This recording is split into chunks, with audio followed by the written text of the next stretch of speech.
Okay, quick poll, show of hands. How many people here get exam anxiety?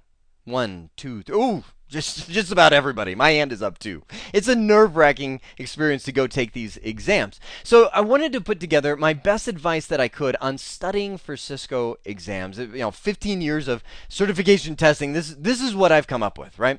First and foremost, this one almost goes without saying. You got to know what you're studying for. Go to the Cisco website. This is the old ICND1 exam. Grab the exam topics from there and then print them out. Highlight them. Now they're broad, but at the same time they focus you and say, okay, well here are the topics that you need to study. Take notes on that printout. Oh, I feel good about this. Oh, well, I got to study more on this one. It gives you that focus. Second point is probably the most important of all. Whether you're reading or listening to the material, you need to approach it with a different mindset. You're not just here to absorb. You're not just here to absorb. You got to get past that. I'm not an absorber. Say that with me. I am not an absorber. I am going to take this material and I'm going to teach it to somebody. I say this is the most important thing because this is what really gears your mind to learn. When people meet me and they're like, "Oh man, Jeremy, you're so smart. You've got all these certifications." I'm like, "Oh my goodness, if I could just tell you how not smart I am." It's just I have a totally unfair advantage, and that is I've done a whole bunch of classroom training. And there is something about getting in front of a crowd of people who are going to drill you on every single topic that you tell them with all kinds of questions that you may not have even thought of that will motivate you to learn that material. It's nervous enough standing in front of a whole crowd of people, but when they're asking you questions and you've got to, you don't want to be I don't know. So when I'm studying, I'm looking, I'm like, I'm thinking not just of the material that I'm learning. I'm thinking of what questions somebody might ask me on that material that I'm learning because I really got to know it. And I'm like, man, if I'm standing in front of the room, I've never set this up before. I can't explain to people how to set this up. So I'm doing it. I'm testing out everything. So I'm encouraging you, have that mindset because I've tried studying without that mindset and it doesn't work. I tried to learn VMware. I really wanted to learn VMware because Cisco's so partnered with them, but I wasn't planning on teaching a class for it. I was just like, man, I really want to learn how to work in VMware. So I got the book, and it's funny, I say that. I'm turning around, I'm like, where is it? I'm like, there it is, right on my shelf, and that has been where it has been. I'm sitting in bed, I'm doing the nod thing. I'm like, I'll study that more tomorrow. It totally is not motivating to be an absorber. You are not an absorber, you are a teacher, so you're going to teach it to somebody. And even better if you can find somebody to teach it to. Get married if you're not married. Your spouse makes a great student.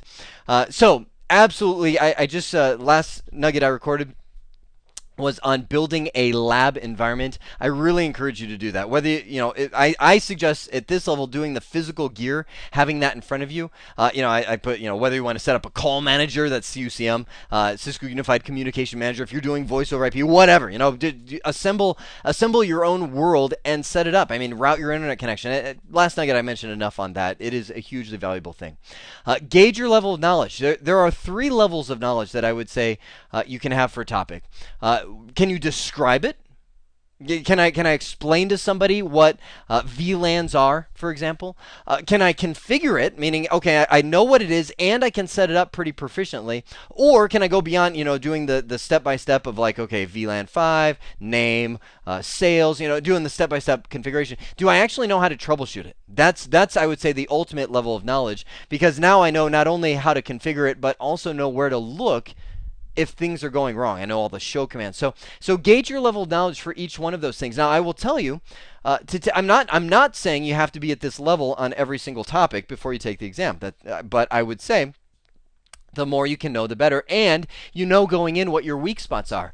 I have not passed every exam first time. I would say by far not passed every exam the first time. It's a great feeling when you do. Even if you scrape by, you're like, woo, I passed. But I will say that if you go in and you don't know what level of knowledge you have, if you miss the exam, you're going to walk out having that feeling of like, throw the papers in the air. You're like, I don't even know what to study. I don't know. But if you've pre-gauged yourself, print out that exam objective list. And you say, okay, describing common networking applications. I would say you can't configure that one, but let's get to something you can configure somewhere down here. Enable that. I'm like, okay, I'm good. I feel good about enabling that. I can describe it. I can configure it, and I even know how to troubleshoot it. That way, if I come out, I know what level I'm at each one of these topics. So this one, stick to the date, schedule study time.